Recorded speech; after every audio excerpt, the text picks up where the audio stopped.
The gunshot echoed across Rawhide, Nevada, in the spring of 1875, shattering the early morning calm as Lillian Cooper clutched her newborn son to her chest and ran through the dusty streets, her heart pounding louder than the approaching hoofbeats behind her.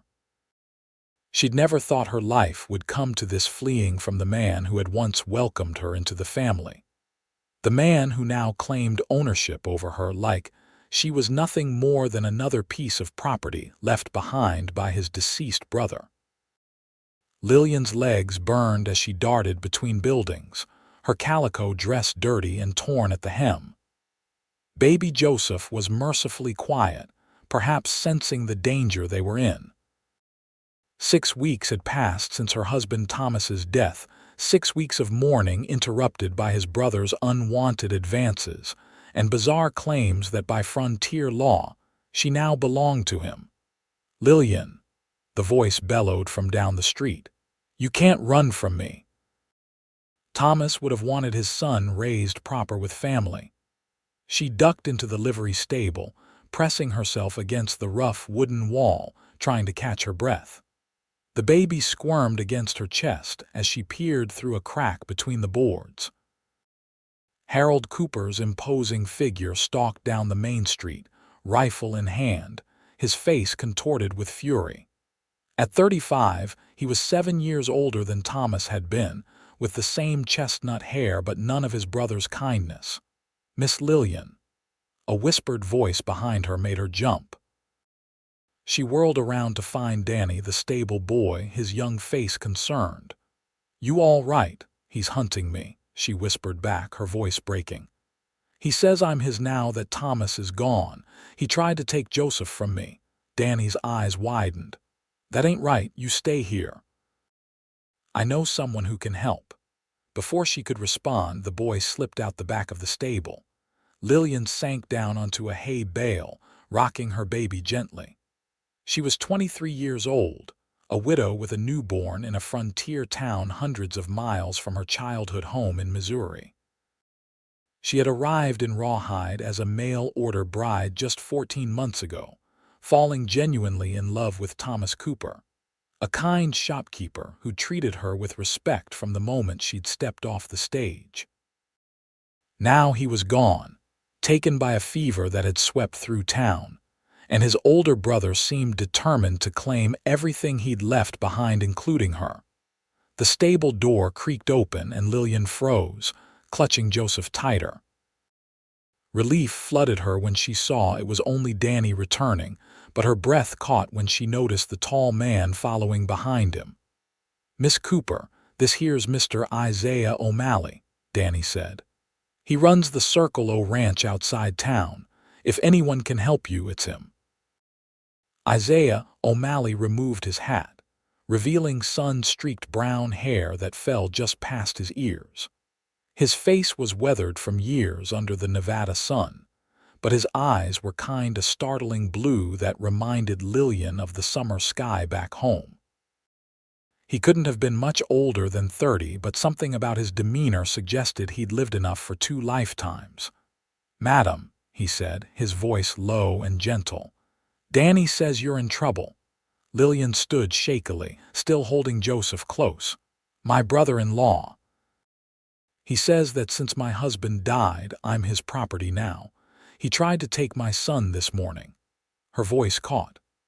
"I don't know what frontier law says about widows, but there's no law anywhere that makes you any man's property," Isaiah interrupted, his jaw tightening. "Not in this territory or any other in America." The baby began to fuss and Lillian gently rocked him, trying to keep him quiet. "He won't stop. He says Thomas would have wanted his brother to look after us, but that's not what he means. He's already tried to." She couldn't finish the sentence. Isaiah's eyes darkened. "Where are you staying now?" "We had rooms above Thomas's store, but Harold's there now. He took over the business before Thomas was even cold in his grave. I've been staying with Mrs. Peterson, but I'm afraid he'll cause trouble for her too." Isaiah exchanged a look with Danny. "My ranch is about 5 miles outside town." I've got a small cabin where my foreman used to stay before he got married and moved on. It's nothing fancy, but you and your boy would be safe there until we sort this out." "I can't ask you to do that," Lillian protested. "You don't even know me." "I knew your husband. Thomas Cooper was a fair man who extended credit to my cowboys when they were short, never charged interest either." Isaiah offered a small smile. "Besides, in Rawhide we look after our own." A shout from outside made them all tense. Harold's voice carried through the walls. "Check the stable. She can't have gone far with the baby." Isaiah moved quickly. "Danny, saddle my horse and the bay mare. Quick now." He turned back to Lillian. "Can you ride?" "Yes, but Joseph, I've got away." He unwound the bandana from his neck. "My sister had 2 little ones. She showed me how to make a sling." With deft movements that surprised her, he fashioned a makeshift carrier from his bandana and helped her secure the baby against her chest. Danny returned with the horses just as the stable door banged open at the front of the building. "Get on," Isaiah whispered, helping her onto the mare. "Follow me out the back. Keep your head down and don't stop for anything." Lillian swung into the saddle with practiced ease despite her long absence from horseback. Thomas had been a city man, with little cause for riding. The familiar motion brought back memories of her childhood farm, one of the few comforts from a life that now seemed a lifetime ago. They slipped out the back of the stable just as Harold's voice boomed from the front. Isaiah led them down a narrow alleyway, keeping their pace steady to avoid drawing attention. Only when they reached the edge of town did he signal for them to urge the horses into a gallop. The desert landscape of Nevada stretched before them, a vast expanse of scrubland and distant mountains. Joseph, miraculously, had fallen asleep against her chest, secured by Isaiah's improvised sling. Lillian felt the first moment of relief she'd experienced in weeks as Rawhide grew smaller behind them. They rode for nearly an hour, following a winding trail that led through rocky terrain and sparse vegetation. Eventually, a cluster of buildings appeared on the horizon, the Circle O Ranch. As they drew closer, Lillian could see a main house constructed of sturdy logs, a large barn, several corrals, and a bunkhouse. Off to one side stood a small cabin, smoke curling from its chimney. "Mrs. Abernathy must have lit a fire," Isaiah explained, noticing Lillian's gaze. "She's our cook. I sent word ahead with one of my men who was in town this morning." "You were so certain I'd come with you?" Lillian asked, surprised. Isaiah's expression softened. "No, madam, I just hoped you would. Nobody should face trouble alone." He helped her dismount and carefully took Joseph from her to allow her to stretch her aching muscles. She watched, touched, as the tall cowboy cradled her son with surprising tenderness. "You're good with him," she observed. "Like I said, my sister has 2 little ones. They visit sometimes." He handed Joseph back to her. "Come on, let's get you both settled." The cabin was small but clean, with a main room containing a table, 2 chairs, and a small sofa, plus a bedroom with a neatly made bed. A fire burned cheerfully in the stone fireplace, and Lillian saw that someone had left a basket of food on the table. "It's not much," Isaiah said, suddenly seeming uncertain. "It's perfect," Lillian assured him, feeling tears spring to her eyes. After weeks of fear and uncertainty, the simple cabin felt like a sanctuary. "I don't know how to thank you." "No need for thanks." Isaiah shifted his weight, hat in hand. "I'll have one of the boys bring your things from Mrs. Peterson's later today, if you'll write down what you need." "And Harold?" she asked, the fear creeping back into her voice. Isaiah's expression hardened. "Let me worry about Harold Cooper. You just rest and take care of your boy." After he left, Lillian sat on the edge of the bed, Joseph sleeping peacefully beside her. For the first time since Thomas's death, she allowed herself to really cry for her lost husband. for her uncertain future, and with relief at having found an unexpected ally in this harsh frontier world. Isaiah returned to town alone, his mind occupied with thoughts of Lillian and her situation. In his 15 years in Nevada, he'd seen plenty of hardship and injustice, but there was something about a man trying to claim ownership of a woman that struck him as particularly despicable. As he rode into Rawhide, he spotted Sheriff Mills outside the jailhouse and guided his horse in that direction. "Isaiah," the sheriff greeted him, chewing thoughtfully on a toothpick. "Heard there was some commotion this morning with the Cooper widow." Isaiah dismounted, tying his horse to the hitching post. "Harold Cooper seems to think his brother's death gives him rights to the widow and child.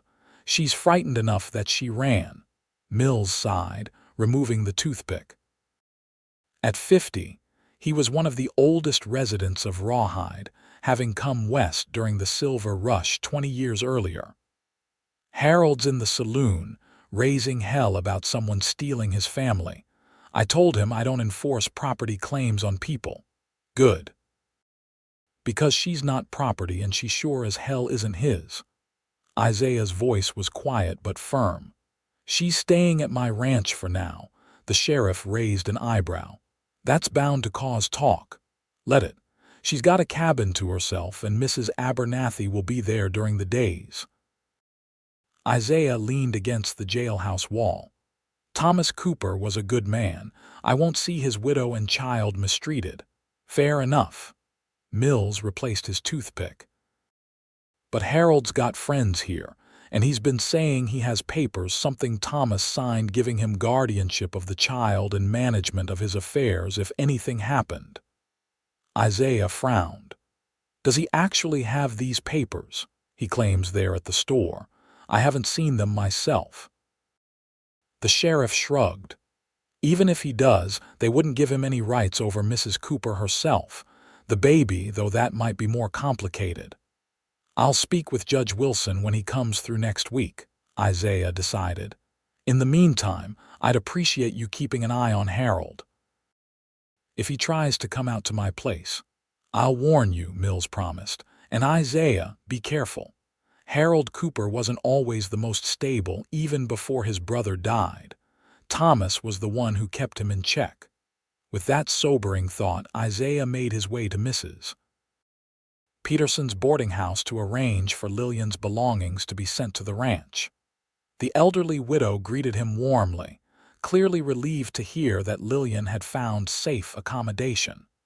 "That poor girl," Mrs. Peterson said as she helped gather Lillian's meager possessions. "Thomas wasn't even gone a day before Harold started making his intentions clear. Said it was the old way for a man to marry his brother's widow." Isaiah paused in folding a dress. "Did Thomas ever indicate he wanted Harold to look after his wife and child?" Mrs. Peterson snorted. "Thomas Cooper barely tolerated his brother. He only brought him into the business because their mother begged him to give Harold a chance after he lost yet another job in California." She lowered her voice. "Between you and me, I think Thomas regretted it. Harold's got a mean streak when he drinks, and lately, that's been most days." By the time Isaiah returned to the Circle, the sun was beginning to set. He found Lillian sitting on the small porch of the cabin, Joseph asleep in her arms. She changed into a simple blue dress, her dark blonde hair loose around her shoulders rather than in the tight bun she'd worn earlier. "I spoke with the sheriff," he told her, settling into the chair beside her. "He won't help Harold, but he mentioned something about papers Thomas might have signed." Lillian's face paled. "Thomas was very ill at the end. Harold brought papers for him to sign, said they were for the store. Thomas trusted him." Her voice broke. "I never saw what they actually said." Isaiah watched the sunset paint the distant mountains gold and crimson. "Judge Wilson will be in Rawhide next week. We'll sort it out then. And if the papers give him rights to Joseph," her arms tightened protectively around her sleeping baby, "we'll fight it," Isaiah said simply. I promise you that. The next few days established a rhythm at the Circle O. Lillian, determined not to be merely a charity case, insisted on helping Mrs. Abernathy with cooking for the ranch hands. The older woman initially protested, but soon came to appreciate Lillian's skill with bread making and her willingness to learn the cowboy's preferences. Isaiah found himself looking forward to returning to the main house each evening, where Lillian now took meals with him and his foreman, Luke Daniels. She was intelligent and well-spoken, with a quiet strength that impressed him more each day. Despite her circumstances, she rarely complained, focusing instead on caring for Joseph and making herself useful. On the fourth evening, after Luke had retired to the bunkhouse, Isaiah and Lillian lingered at the table with cups of coffee. "Tell me about yourself," she said unexpectedly. "You know my whole sad story, but I know almost nothing about you." Isaiah smiled faintly. "Not much to tell. Came west from Pennsylvania after the war, worked as a hand on ranches from Texas to Montana before winning this place in a poker game 8 years ago." "You won a ranch in a poker game?" Lillian's eyes widened. It wasn't much of a ranch then, just the main house and 100 acres with a few sorry-looking cattle. He chuckled at the memory. "The previous owner was more interested in prospecting than ranching. I built it up, bought more land when I could." "And no wife?" she asked, then immediately blushed. "I'm sorry, that's too personal." "It's a fair question," he replied easily. "No wife. Came close once about 5 years ago. Catherine was a school teacher in Carson City. We corresponded for nearly a year while she taught there, and I built this place up." His expression grew distant. "Her parents fell ill back east. She went home to care for them and decided to stay. Last I heard, she married a banker." Lillian touched his hand briefly. "I'm sorry," he shrugged. "It worked out for the best. Ranching is a hard life for a woman used to city comforts." "Some women are stronger than they appear," she observed quietly. Their eyes met across the table, and something shifted in the air between them, a moment of understanding, perhaps, or the first hint of something deeper. Isaiah broke the connection first, suddenly aware of the impropriety of their situation, despite Mrs. Abernathy's presence during the days and Lillian's separate quarters. "I should check on the horses," he said, standing abruptly. "Good night, Mrs. Cooper." "Lillian," she corrected him gently. "After all you've done, I think you can use my given name." He nodded, a small smile playing at his lips. "Good night, Lillian." "Good night, Isaiah." The peaceful routine was shattered the next morning when one of the ranch hands rode in at a gallop, his horse lathered with sweat. "Boss," he called as Isaiah emerged from the barn. Harold Cooper and 3 men just rode past the south boundary line. "They're headed this way and they're armed." Isaiah's expression hardened. "Get Luke and the boys. Rifles, but no shooting unless absolutely necessary." He turned toward the cabin where Lillian was hanging laundry, having heard the commotion. "Get inside and lock the door. Don't come out until I tell you it's safe." She quickly gathered Joseph from his basket and hurried into the cabin. Isaiah checked his revolver, then positioned himself on the porch of the main house, Luke and 4 cowboys spreading out around the yard. They didn't wait long before 4 riders appeared on the road leading to the ranch. Harold Cooper led the group, his face flushed with anger or whiskey, possibly both. Behind him rode 3 men Isaiah recognized from town. Simmons, who worked at the livery, Parker, a drifter who'd been hanging around Rawhide for a few months, and Bennett, who ran the saloon. All 4 were armed, though only Harold had his rifle drawn. "O'Malley," Harold shouted as they reined in about 30 yards from the house. "You've got something that belongs to me." Isaiah stepped off the porch, his hand resting near his holstered revolver. "There's nothing here that belongs to you, Cooper. Turn around and go back to town before this gets ugly." Harold's face contorted with rage. My brother's widow and son are here and they're coming back with me. I've got legal papers giving me guardianship of the boy. Any papers signed by a dying man who didn't know what he was signing don't mean much to me, Isaiah replied calmly. And even if the court honors them regarding the child, they give you no claim on Mrs. Cooper herself. She's my brother's wife. Tradition says she's my responsibility now. Isaiah took a step forward, his voice dropping dangerously. She doesn't belong to anyone. She's a free woman who can make her own choices, and she's chosen not to go with you. The standoff stretched, tension crackling in the air. Isaiah was acutely aware of Lillian and Joseph in the cabin, of his men positioned around the yard with rifles at the ready, of how quickly this could turn deadly. Bennett, the saloon keeper, shifted uncomfortably in his saddle. Harold, maybe we should take this to the judge when he comes through. This ain't worth bloodshed. Shut up, Harold snapped, but Isaiah could see doubt beginning to creep into the faces of the other men. Your friends seem to be reconsidering Cooper, Isaiah observed. Judge Wilson will be in Rawhide on Tuesday. We can all state our case then. Until that time, Mrs. Cooper and her son are staying here as my guests. Harold's gaze darted between Isaiah and his increasingly reluctant companions. Finally, he lowered his rifle slightly. This ain't over, O'Malley, not by a long shot. For today it is, Isaiah replied firmly. Now get off my land. With a final venomous glare, Harold wheeled his horse around and galloped away, his companions following more slowly. Isaiah watched until they disappeared from sight, then let out a long breath. Luke, send 2 men to keep watch at the boundary. I don't trust him not to double back. Luke nodded, dispatching the riders immediately. Isaiah walked to Lillian's cabin, knocking gently on the door. It's safe now. She opened the door, her face pale but composed. Joseph was sleeping in her arms, undisturbed by the confrontation that had just taken place. I heard, she said quietly. He's not going to give up, is he? Isaiah shook his head. Probably not, but we'll be ready for him on Tuesday when the judge arrives.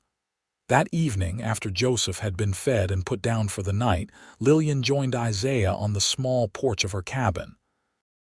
The air was cool, stars beginning to appear in the darkening sky.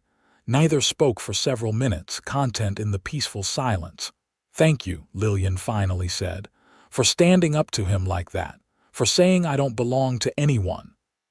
Isaiah turned to look at her, his expression serious. I meant it. No person should own another, not a husband, not a brother-in-law, not anyone. Thomas wasn't like that, she said softly. He was kind. We had a good marriage, short as it was. I'm glad. Isaiah hesitated, then asked, How did you come to marry him, if you don't mind my asking? Lillian leaned back in her chair, her gaze distant. My father died when I was 16. Mother and I struggled to keep our small farm going, but eventually we lost it to the bank.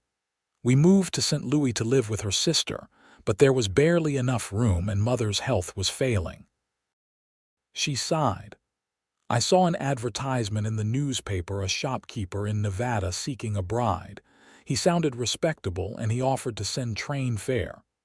Thomas, Isaiah said. She nodded. We exchanged letters for 2 months.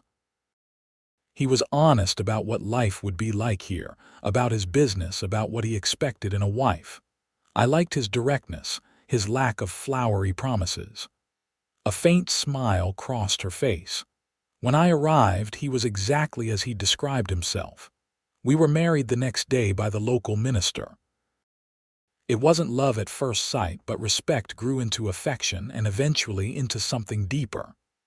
You were fortunate, Isaiah observed. Not all mail-order marriages work out so well. I know. Lillian's hand moved protectively to her stomach, where just months ago Joseph had grown. We were happy when we learned about the baby. Thomas was so proud, already making plans. Her voice caught. Then the fever came through town. He was gone within a week. Isaiah reached out, hesitating only briefly before covering her hand with his. I'm sorry. She turned her hand to clasp his, the simple human connection a comfort in the gathering darkness. What frightens me most is the thought of Joseph growing up like his uncle. Harold was always unsettling. Thomas said their father was a harsh man who believed in ruling his family with fear. It shaped Harold more than him. That won't happen to Joseph, Isaiah promised. Not while I have anything to say about it. They sat together until the stars fully emerged, hands still joined, neither feeling the need to break the gentle silence that enveloped them. The days leading up to the judge's arrival passed in tense anticipation. Isaiah doubled the watch around the ranch, unwilling to risk Harold making another attempt to take Lillian and Joseph by force. Despite the tension, these days also saw a deepening connection between Lillian and Isaiah, built on quiet conversations and shared meals, on his gentle way with Joseph and her growing confidence in her new surroundings.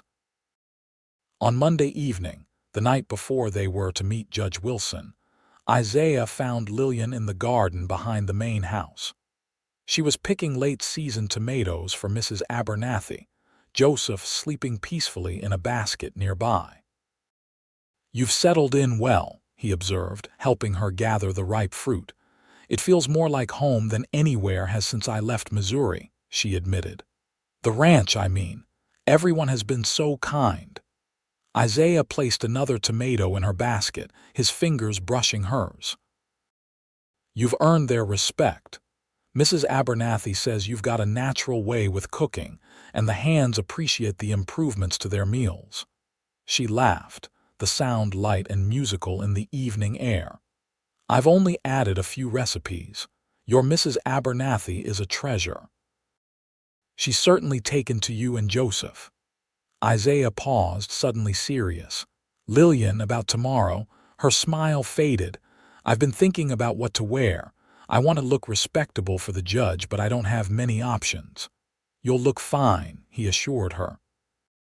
But that's not what I wanted to discuss. If things don't go our way, if Judge Wilson upholds Harold's guardianship claim, I want you to know that I'll still help you. We can appeal, or... He hesitated. Or, she prompted. Isaiah took a deep breath. Or we could leave.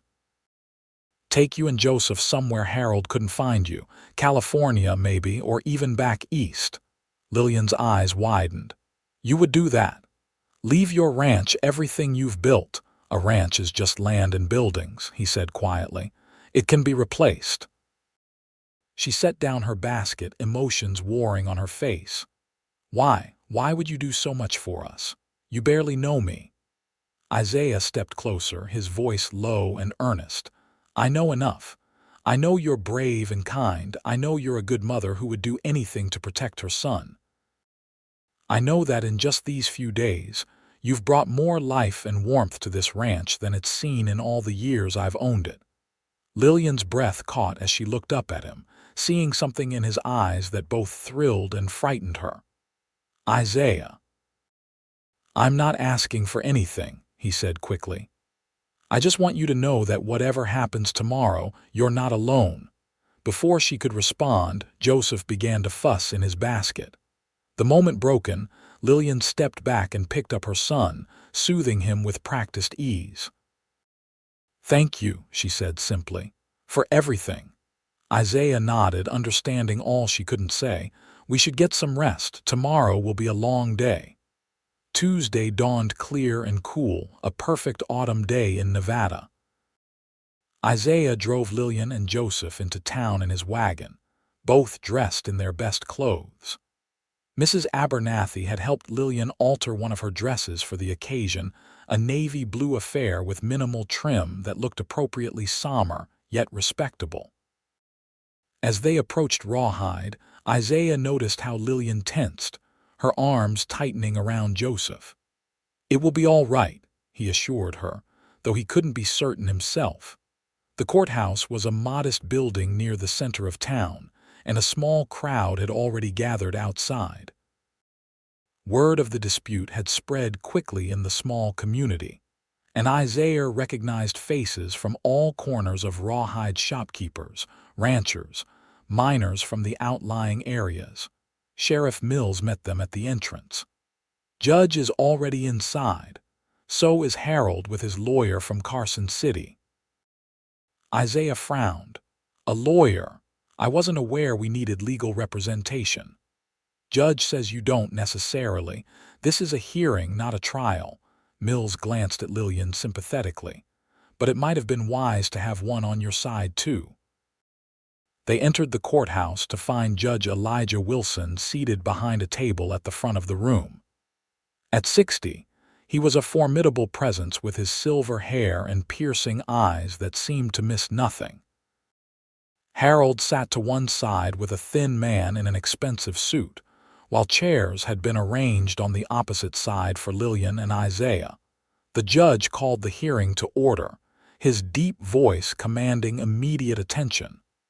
"This is an unusual case," he began. "I understand Mr. Harold Cooper claims guardianship of the minor child Joseph Cooper, based on documents signed by the deceased Thomas Cooper. Mrs. Lillian Cooper contests this claim. Is that correct?"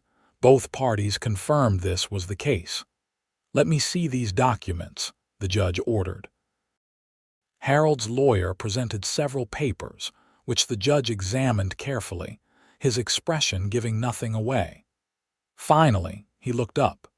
"Mr. Cooper, these papers do indeed grant you guardianship of the child in the event of your brother's death, as well as control over his business interests. However, they make no mention of any rights over Mrs. Cooper herself. Do you understand this distinction?" Harold shifted uncomfortably.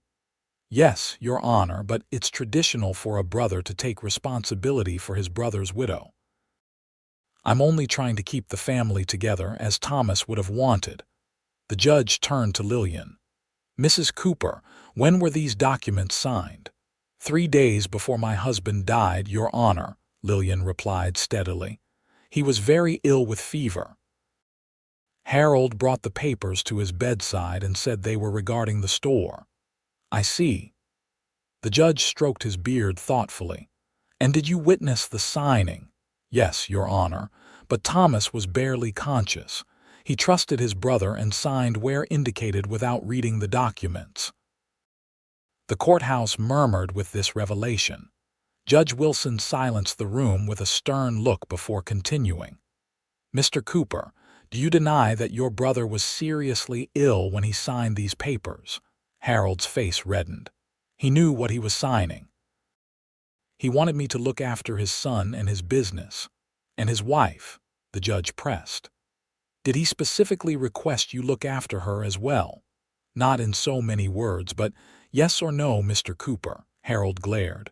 "No, Your Honor," the judge nodded as if confirming something to himself. "Mrs. Cooper, do you wish to retain custody of your son?" "More than anything, Your Honor," Lillian answered, her voice unwavering despite her visible nervousness. "He's all I have left of my husband. And how do you intend to support the child?" Isaiah spoke up for the first time. "Your Honor, Mrs. Cooper has been assisting with household duties at my ranch. She receives room, board, and wages for her work. She and her son want for nothing." The judge raised an eyebrow. "And the nature of this arrangement, Mr. O'Malley?" "The town seems quite interested in that particular detail." Isaiah met the judge's gaze directly. "Mrs. Cooper has her own cabin on my property. My housekeeper, Mrs. Abernathy, is present during the day. There has been no impropriety." Judge Wilson nodded slowly, then turned his attention back to the papers before him. The courtroom was silent as he read through them again, occasionally making notes. Finally, he looked up, his expression grave. "I find myself troubled by the circumstances under which these documents were signed. The law generally holds that contracts entered into when one party is not of sound mind may be considered invalid." He tapped the papers. However, even if I were to uphold these documents, they only grant guardianship of the minor child, not any rights over Mrs. Cooper herself. Harold stood abruptly. "Your Honor, my brother, sit down, Mr. Cooper," the judge ordered sharply. "I have not finished." Harold sank back into his chair, his face flushed with anger. "It is my finding that these documents were obtained under questionable circumstances, with the signatory likely unaware of their full contents due to his illness. As such, I am ruling them invalid. Custody of Joseph Cooper remains with his mother, Lillian Cooper." A ripple of murmurs ran through the courtroom. Lillian clutched Joseph tighter, tears of relief springing to her eyes. "Furthermore," the judge continued, raising his voice slightly, "I am ordering that the ownership of Thomas Cooper's store and business interests be investigated properly. Until such time, Mr. Harold Cooper may continue to operate the business, but all profits must be documented, with appropriate portions set aside for the widow and child." Harold shot to his feet again. "This is outrageous. That business was as much mine as his. I worked there too." "One more outburst, Mr. Cooper, and you'll find yourself in contempt," the judge warned. "If you were an equal partner in the business, you should have no trouble providing documentation to that effect." With that, he banged his gavel, signaling the end of the hearing. Lillian sagged against Isaiah in relief, while Harold stormed from the courtroom, his lawyer hurrying after him. "It's over," Isaiah murmured, helping Lillian to her feet. "You're safe now." But as they exited the courthouse, they found Harold waiting for them on the street, his face contorted with rage. "This isn't finished," he snarled. "That judge doesn't understand our ways." "A child belongs with blood family, not some, that's enough, Cooper," Sheriff Mills interrupted, stepping between them. "The judge has ruled. I suggest you accept it and move on." Harold's gaze shifted to Lillian, his eyes narrowing. "You think you've won? We'll see about that." With a final glare at Isaiah, he stalked away toward the saloon. Mills sighed heavily. "I'd keep an eye out if I were you, O'Malley. Men like Harold don't take defeat gracefully." Isaiah nodded grimly. "We'll be careful." As they drove back to the ranch, the initial elation of their victory was tempered by Harold's threats. Lillian sat quietly beside Isaiah, Joseph sleeping peacefully in her arms, her thoughts clearly troubled. "We should celebrate," Isaiah said, trying to lighten her mood. "Mrs. Abernathy mentioned making a special dinner tonight." Lillian managed a small smile. "That would be nice." She hesitated, then asked, "Do you think he meant it, about not being finished?" Isaiah chose his words carefully. "Harold is angry now. In time, he may accept the judge's decision and move on." Seeing her unconvinced expression, he added, "But until then, you and Joseph are safe at the Circle O. I promise you that." The weeks following the hearing brought a gradual easing of tension. Harold remained in Rawhide, running the store, but made no further attempts to approach Lillian or the ranch. Sheriff Mills reported that he seemed to be drinking less and focusing on the business, more a promising sign. As autumn deepened toward winter, life at the Circle O settled into a comfortable routine. Lillian's role expanded beyond helping Mrs. Abernathy with cooking. She began keeping the ranch's books as well, discovering she had a talent for figures that Isaiah readily appreciated. Joseph thrived, growing stronger each day, beginning to smile and coo at those who held him. And through it all, the connection between Isaiah and Lillian continued to deepen. Neither spoke openly of their growing feelings, both aware of the complications her recent widowhood, the gossip such a relationship would inevitably cause, the practical concerns of raising a child that wasn't his. Yet the attraction between them was undeniable, evident in lingering glances and the way they found reasons to be in each other's company.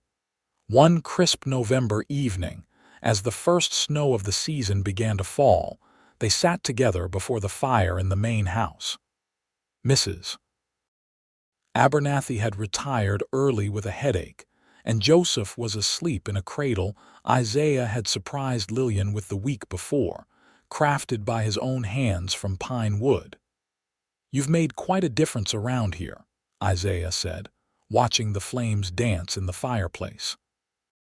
"The books haven't been this organized since." "Well, ever," Lillian smiled, setting aside her mending. "I enjoy the work. It keeps my mind occupied." She glanced over at Joseph's cradle. "And it feels good to contribute to earn my keep." "You do far more than earn your keep," Isaiah said quietly.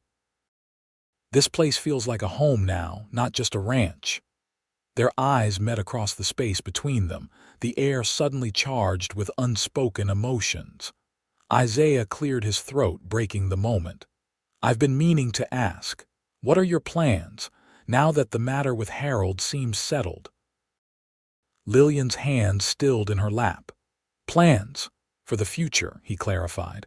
"For you and Joseph." She was silent for a long moment, watching the snow falling outside the window. "I haven't thought much beyond surviving each day," she admitted finally. "When Thomas died, everything seemed so uncertain, then with Harold's claims." She shook her head. "I suppose I should consider our future more seriously now." "You could stay here," Isaiah said, his voice carefully neutral. "Work as my bookkeeper officially. The cabin is yours for as long as you want it." Lillian studied his face, trying to read his true meaning. "As your employee, you mean?" Isaiah stood, moving to the window to watch the snow, his back to her. "If that's what you want." She rose as well, crossing the room to stand beside him. "What do you want, Isaiah?" He turned to face her, his expression vulnerable in a way she'd never seen before. "I want you to stay," he said simply. "Not as an employee, as—" He struggled to find the right words. "As what?" she prompted gently. "I'm falling in love with you, Lillian," he confessed, the words rushing out as if he'd held them back too long. "I know it's too soon. I know you're still mourning Thomas. I know Joseph needs time to grow up knowing his father through your memories. But I can't pretend I don't feel what I feel." Lillian's heart raced at his declaration. "Isaiah, you don't need to say anything," he interrupted quickly. "I don't expect anything. I just wanted you to know that when you think about your future, I hope you might consider one that includes me." Tears filled her eyes, not of sadness but of a complicated mixture of emotions: grief for what she'd lost, gratitude for his understanding, and yes, a growing love she'd been afraid to acknowledge even to herself. "Thomas will always be Joseph's father," she said softly. "Nothing can change that. And a part of me will always honor what we had together." She reached out, taking Isaiah's hand in hers. "But I can't deny what I've come to feel for you. You've shown me kindness when I needed it most, strength when I had none left, and patience I never expected." Isaiah's fingers tightened around hers. "Are you saying—" "I'm saying I need time," she answered honestly. "But my heart is already moving forward even when my mind tells me it's too soon." He lifted her hand to his lips, pressing a gentle kiss to her knuckles. "I can wait," he promised. "As long as you need." The moment was interrupted by a soft cry from Joseph's cradle. Lillian moved to tend to him, lifting the baby and cradling him against her shoulder. Isaiah watched them, his expression tender. "He has his father's eyes," he observed. "Yes." Lillian smiled down at her son. "But I think he has my stubbornness." "Poor child," Isaiah teased, moving closer to gently touch Joseph's cheek. The baby grabbed his finger, holding it with surprising strength. "He'll need it, growing up on a ranch." The three of them stood together as the snow continued to fall outside, forming a picture of what could be not a replacement for what Lillian had lost, but something new and precious in its own right. December brought heavier snows and the anticipation of Christmas. Isaiah rode into Rawhide weekly for supplies and mail, often returning with small surprises for Lillian and Joseph, a book of poetry, a colorful rattle, fresh oranges shipped in from California at exorbitant cost. Each gesture further endeared him to Lillian, whose feelings continued to deepen despite her initial caution.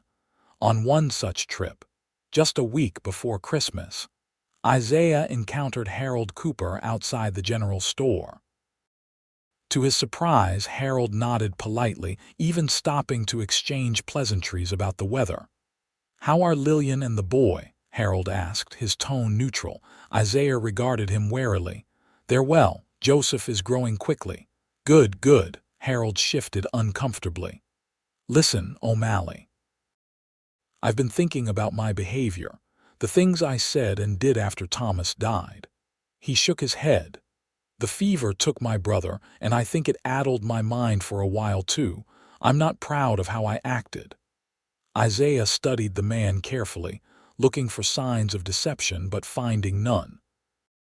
"I appreciate you saying that. I'm sure Lillian would too." "Would you tell her something for me?" Harold asked. "Tell her I'm sorry, and tell her I've set aside a portion of the store's profits as the judge ordered. It's not much yet, but it's rightfully hers and Joseph's." "I'll tell her," Isaiah promised, still surprised by the apparent change in Harold's demeanor. Harold nodded again. "Merry Christmas, O'Malley, to you and your family."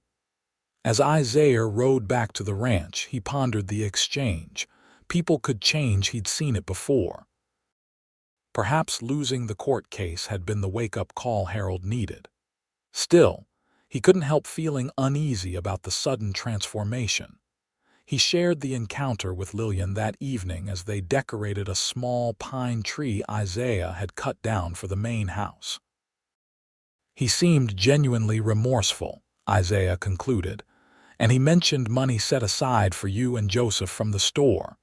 Lillian's hand stilled on the paper star she was crafting. "I don't know what to think. He seemed so determined before." "People can surprise you," Isaiah said, adjusting a candle on one of the branches. "Sometimes for the better. And sometimes not," she countered softly. "My father used to say that a leopard doesn't change its spots." "Well, we'll be cautious," Isaiah conceded. "But if he's truly had a change of heart, it would make things easier for everyone, especially Joseph as he grows up. Harold is his only blood relative now." Lillian nodded slowly. "You're right, of course. It would be better for Joseph to know his uncle if Harold can be trusted." She finished the star and handed it to Isaiah. "Would you put this on top? I can't reach." As he placed the star, their hands brushed and he caught her gaze. In the light of the fire and the candles on the tree, her eyes shimmered with emotions he was beginning to recognize: warmth, affection, and a growing desire that matched his own. "Lillian," he began, his voice husky. "Yes," she whispered, not moving away as he stepped closer. "May I kiss you?" The question was simple, direct, like the man himself. Her answer was to raise herself on tiptoes, her hands coming to rest on his chest as their lips met for the first time. The kiss was gentle at first, a tentative exploration, but deepened as Isaiah's arms encircled her waist, drawing her closer. When they finally parted, both breathless, Isaiah rested his forehead against hers. "I've wanted to do that for weeks." "I've wanted you to," she admitted, a blush coloring her cheeks. He brushed a strand of hair from her face. "Are you sure this isn't too soon?" Lillian considered the question seriously. "I loved Thomas," she said finally. "Part of me always will. But life is short and unpredictable. His death taught me that.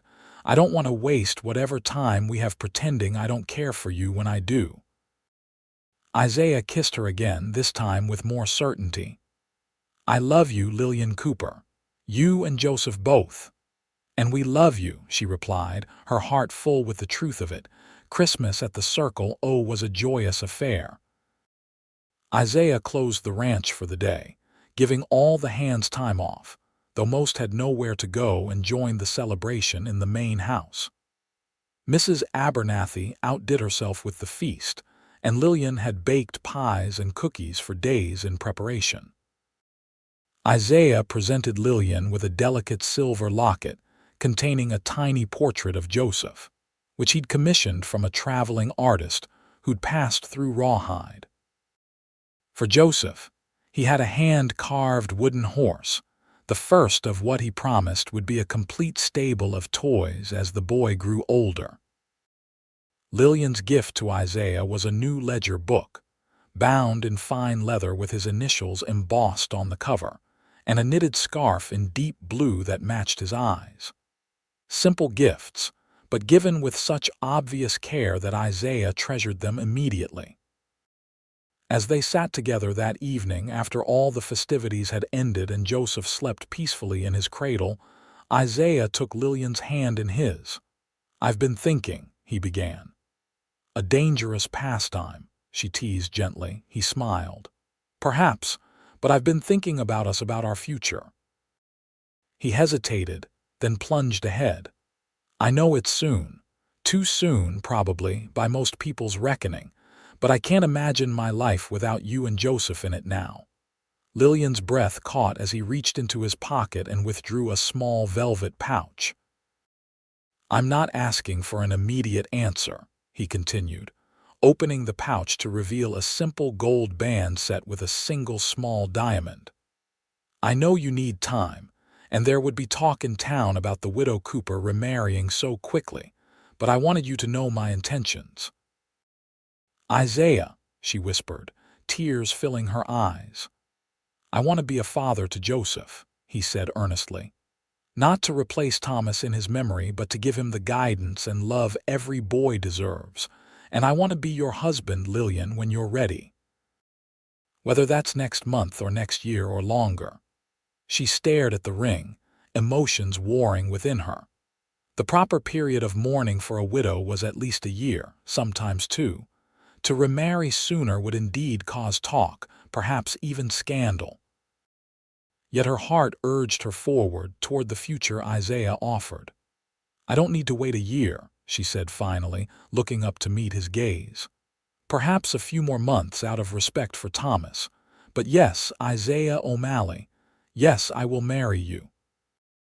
His face lit with such joy that she couldn't help but laugh as he slipped the ring onto her finger. It fit perfectly, as if meant to be there all along. He gathered her in his arms, their kiss a promise of all that was to come.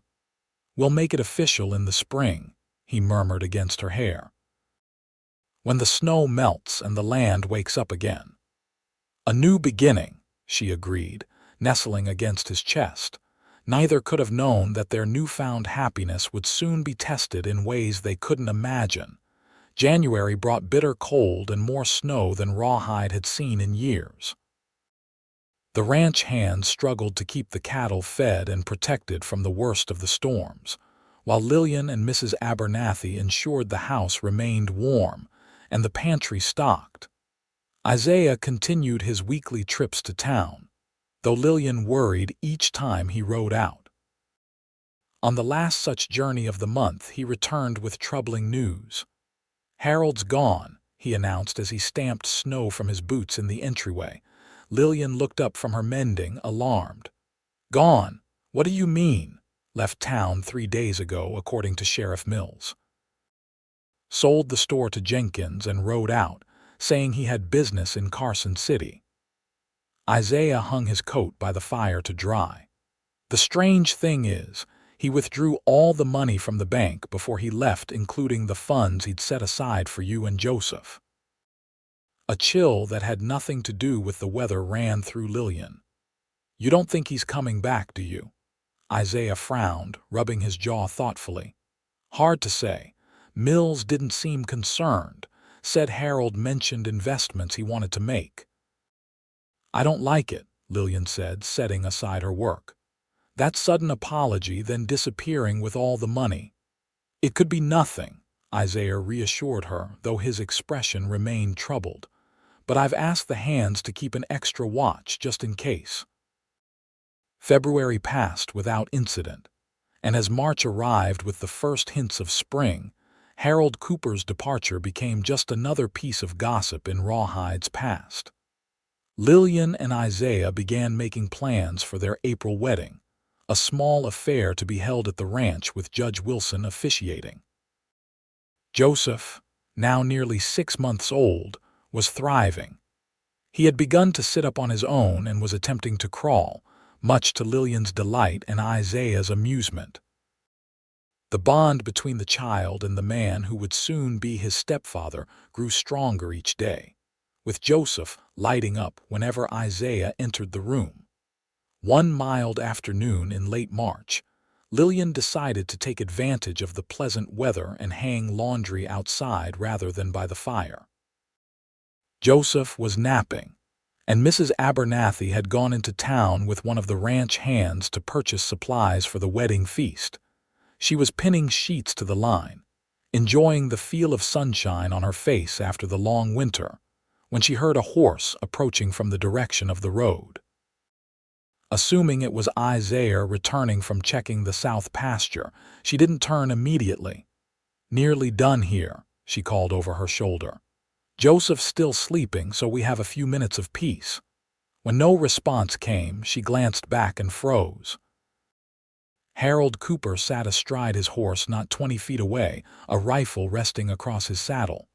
"Hello, Lillian," he said, his voice eerily calm. "You're looking well." She took a step back, instinctively moving toward the house where Joseph slept. "Harold, we heard you'd left for Carson City." "I did, made some inquiries there." His smile didn't reach his eyes.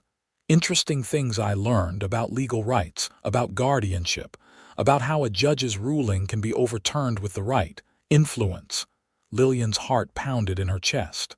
"Isaiah will be back any minute."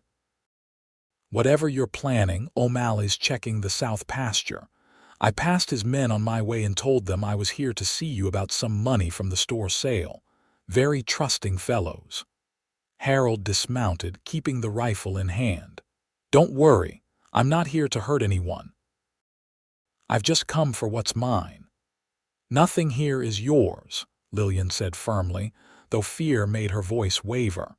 "My nephew is," Harold countered. "Blood is blood, Lillian. Thomas would have wanted his son raised by family, not some cowboy you've taken up with indecently soon after his death." Anger flashed through her fear. "You dare speak of decency after what you tried to do?" Harold's expression hardened. "I was distraught after Thomas died. I made mistakes, but I've had time to think, to plan. I've sold everything here. I'm heading to California to start fresh, and Joseph is coming with me." "Never," Lillian stated, backing toward the house. "Joseph stays with me." "Don't make this harder than it needs to be," Harold warned, raising the rifle slightly. "I don't want to hurt you, but I will take my nephew." Lillian turned and ran for the house, her heart in her throat. She could hear Harold following, his boots heavy on the ground behind her. She reached the porch just as a cry came from inside. Joseph was awake. She burst through the door, slamming it behind her and dropping the bar into place. It wouldn't hold long against a determined man, but it might buy her precious seconds. She rushed to Joseph's cradle, scooping him up and hushing him as she looked frantically around for a weapon, an escape route, anything. The window. She could climb out the back window with Joseph and run for the barn. There were rifles there and horses, if she could just get to them. A crash came from the front door as Harold threw his weight against it. The wood groaned but held. Joseph, sensing her fear, began to wail in earnest. "S-H-H, darling, S-H-H," she murmured, moving quickly toward the back of the house. "We need to be very quiet now." She had just reached the rear window when she heard the distinctive sound of a rifle being fired, followed immediately by the splintering of the front door lock. Harold had shot it out. Panic surged through her as she struggled to open the window with one hand while holding Joseph with the other. The door flew open behind her. "Stop right there, Lillian."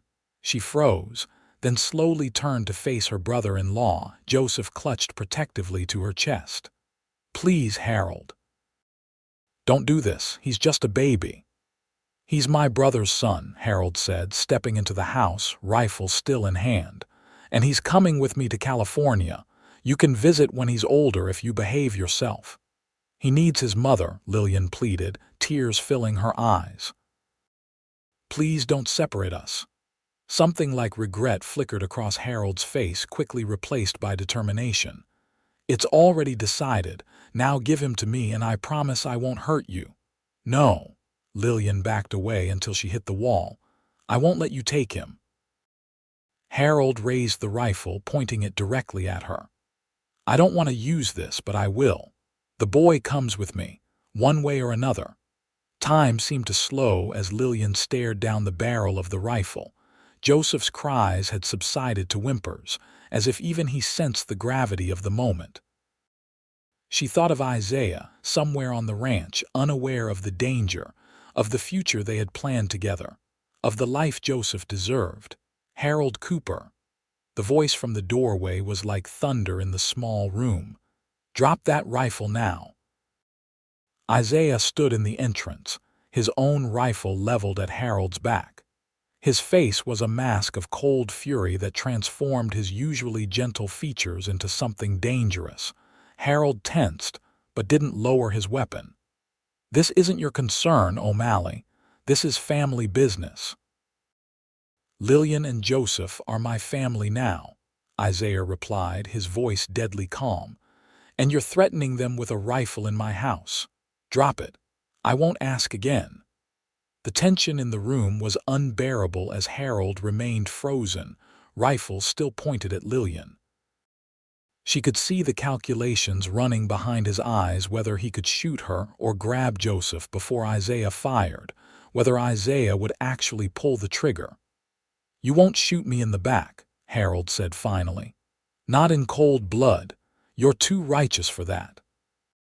"Try me," Isaiah replied, and something in his voice must have convinced Harold, for the man slowly lowered his rifle. "Now set it on the floor and kick it away," Isaiah ordered. Harold complied, his movements stiff with suppressed rage.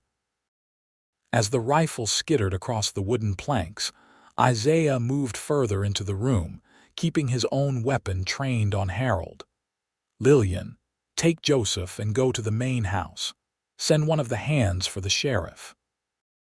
She nodded, relief making her legs weak as she hurried past both men, clutching Joseph tightly to her chest. Harold watched her go, his expression a mixture of anger and defeat. "You've got no right," he said to Isaiah once Lillian had gone. "That boy is my blood." "And he's her son," Isaiah countered. "The law has already decided this matter, Cooper. Judge Wilson ruled that Joseph stays with his mother. Laws can be changed or broken." Harold's gaze flickered to his discarded rifle. "This isn't over." "Yes, it is." Isaiah's voice was implacable. "You're leaving Rawhide today, and you're not coming back. If I ever see you near Lillian or Joseph again, I won't hesitate to defend them by any means necessary. Do you understand?" The stare-down lasted several long moments before Harold finally nodded, the fight seeming to drain out of him. "You can't watch them forever, O'Malley." "I don't need to. Lillian is stronger than you think." Isaiah gestured with his rifle toward the door. "Now move. We're going to wait for the sheriff together." Sheriff Mills arrived within the hour, taking Harold into custody for attempted kidnapping and threatening Lillian with a deadly weapon. The evidence was clear, and with Isaiah and Lillian's testimony, Judge Wilson sentenced Harold to 5 years in the territorial prison the following week. As they left the courthouse after the sentencing, Lillian leaned against Isaiah, emotionally exhausted. "It's really over now, isn't it?" "Yes," he assured her, his arm strong around her shoulders. "Harold won't be able to threaten you or Joseph again. By the time he's released, Joseph will be old enough that no court would separate him from his mother." She looked up at him, love and gratitude in her eyes. "You saved us. if you hadn't returned when you did. I wasn't supposed to be back so soon, Isaiah admitted, but something felt wrong. I couldn't explain it, just a feeling that I needed to get back to the house. He kissed her forehead gently. I'll always come back to you, Lillian, always. 2 weeks later, on a perfect April morning with wildflowers blooming across the Nevada landscape, Lillian Cooper became Lillian O'Malley in a simple ceremony at the Circle O Ranch. Judge Wilson officiated with Mrs. Abernathy, Luke, and several ranch hands as witnesses.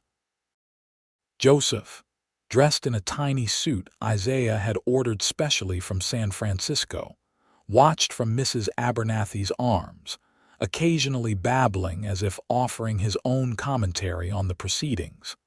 Lillian wore a new dress of pale blue, with flowers in her hair instead of a veil. As she stood beside Isaiah, speaking the vows that would bind them together, she felt a sense of rightness, of coming home in a way she hadn't expected to find again after Thomas's death. I now pronounce you husband and wife, Judge Wilson declared with a smile. You may kiss your bride, Mr. O'Malley. Isaiah didn't need to be told twice. He gathered Lillian in his arms, kissing her with a tenderness that made several of the tough ranch hands clear their throats awkwardly and look away. The celebration that followed lasted well into the evening, with music provided by one of the cowboys who played a passable fiddle, and dancing in the yard that had been cleared for the occasion. As twilight descended, Isaiah found Lillian sitting on the porch, watching the festivities with Joseph sleeping against her shoulder. Happy, Mrs. O'Malley? He asked, settling beside her. Very, she confirmed, leaning against him contentedly. Though I think I'm still getting used to the name. You have a lifetime to practice, he murmured, kissing her temple. She smiled, looking out over the ranch, their ranch now, in a very real sense. A year ago, I never could have imagined being here, being this happy again. After Thomas died, I thought that part of my life was over. Life has a way of surprising us, Isaiah said, taking her free hand in his. Sometimes in terrible ways, but sometimes. He squeezed her fingers gently. Sometimes in wonderful ones too.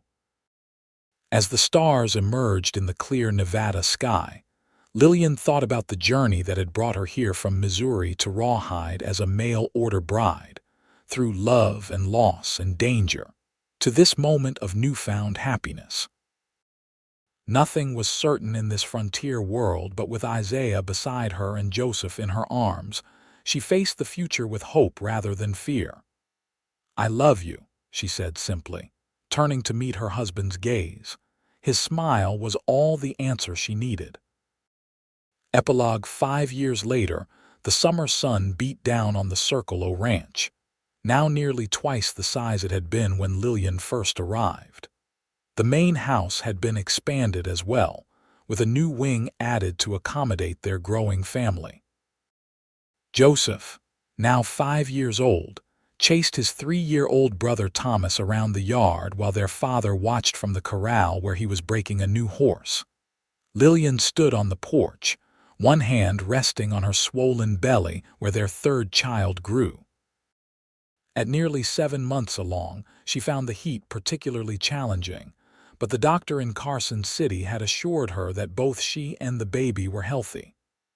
Mama, look, Joseph called, proudly displaying a toad he'd captured from near the water trough. Can I keep him? In a jar with air holes and plenty of water, she replied with a smile. And only for 1 day before you release him back where you found him.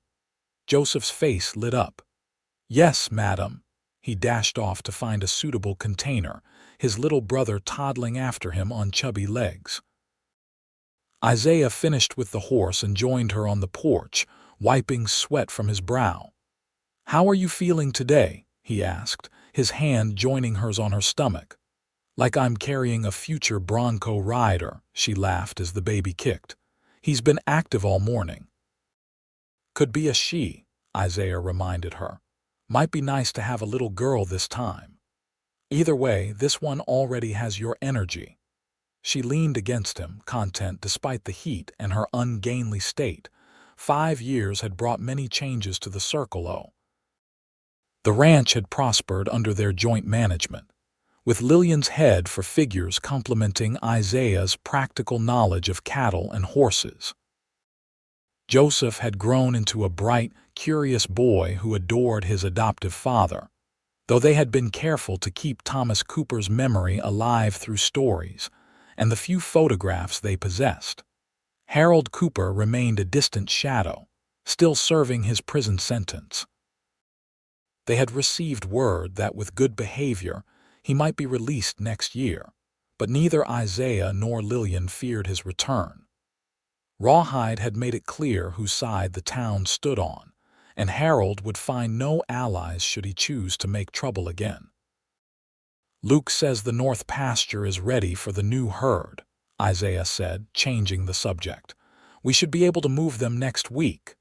Lillian nodded, already calculating the additional income the expanded herd would bring.